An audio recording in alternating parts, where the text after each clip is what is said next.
What was Paul's thorn in the flesh?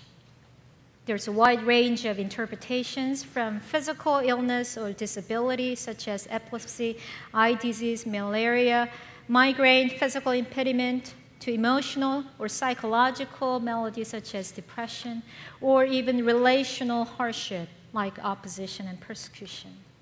Many scholars do think that it might have been some sort of physical ailment. But whatever that may be, what was certain about the thorn was that the thorn was the source of pain and humiliation for the apostle. The Greek word skolops carries a meaning of a stake as an instrument of torture, instrument of execution. For Apostle Paul, it was excruciatingly painful, torturous, tormenting, debilitating, shameful, and it was recurring. It was chronic. The thorn affected him directly and continuously. And it functioned as a messenger of Satan, as Paul himself says. It was so undesirable and so hurting that he pleaded with the Lord 3 times to take it away. Paul's thorn in the flesh could be an appropriate metaphor for the trials, pains, agonies, sufferings which beset our own lives. Do you have a thorn in your flesh which torments you, hurts you, makes you discouraged and paralyzed at times?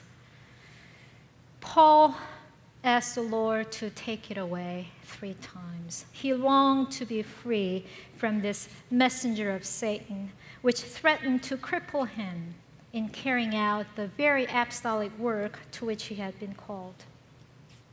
The Lord's reply, it did not come immediately, but it came after the 3rd time, after a while. The Lord's answer, my grace is sufficient for you. Did Christ answer Paul's prayer? Paul's request was not granted, but he definitely received the answer. Christ's answer was not what Paul desired or expected, but it was what he desperately needed. God was certainly able to remove Paul's thorn. Christ could heal him immediately, but he didn't in his good and mysterious will. Christ did not remove it for Paul's sake, for Paul's benefit, so that he would not be conceited or elated by pride, as Paul says. So Christ's answer to Paul's particular petition was no. No. But it was no plus something better. No plus the revelation of God's all-sufficient grace. The Lord's grace is sufficient. His grace is enough because His power is made perfect. His power is brought to completion in human weakness. Christ's grace here means Christ's power, His empowering presence. This verse, verse 9a. Is it here? Verse 9a. This verse is the climax of the entire Corinthian letter, I believe. This answer is the vantage point from which Paul can see the entire range of his apostleship and his own life, his conversion, his calling, his weaknesses, his sufferings, his labors, his victories, his joys, his apostleship, his persecutions. Finally, everything falls into place. The grace of God, God's empowering presence, transfuses and triumphs over and triumphs through the darkest valleys and the most painful part of Paul's life.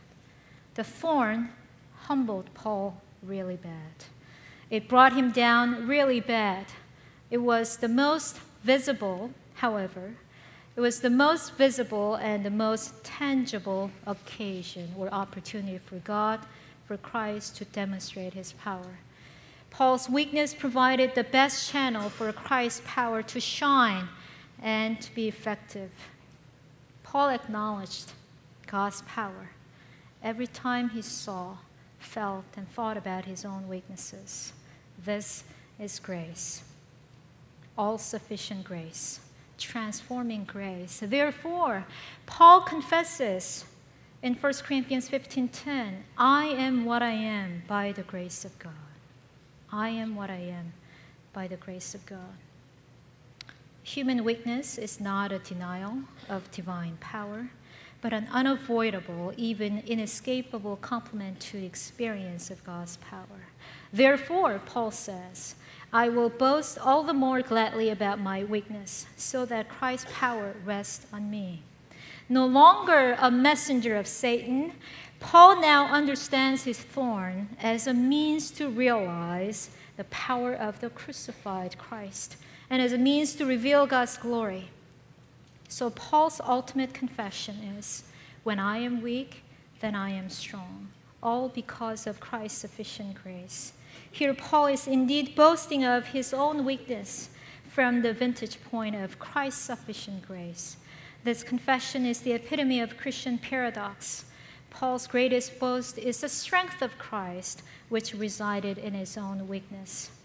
Christ has more than compensated for the fact that Paul's thorn was not removed. When the human suffering in and of itself does not display his power. And also, I am not saying that we should continue to pray for healings or miracles and God's intervention. But when our sufferings and weaknesses strip away all our strength and distractions, and when they drive us to depend on God, on his all-sufficient grace, they do carry and disclose the promise, the reality, and effect of God's power. When we are able to confess this, it is a faith that does not get hung up on removing the thorn in the flesh. The one thing I've learned is that removing a thorn, whatever that may be, cannot be a dictating or controlling factor in our relationship with God. His grace is sufficient. Power to endure, power to love, power to serve while in weakness. Life may be hard, but be of good cheer, for Christ has overcome the world and made us the overcomers with him through his all-sufficient grace. Thank you.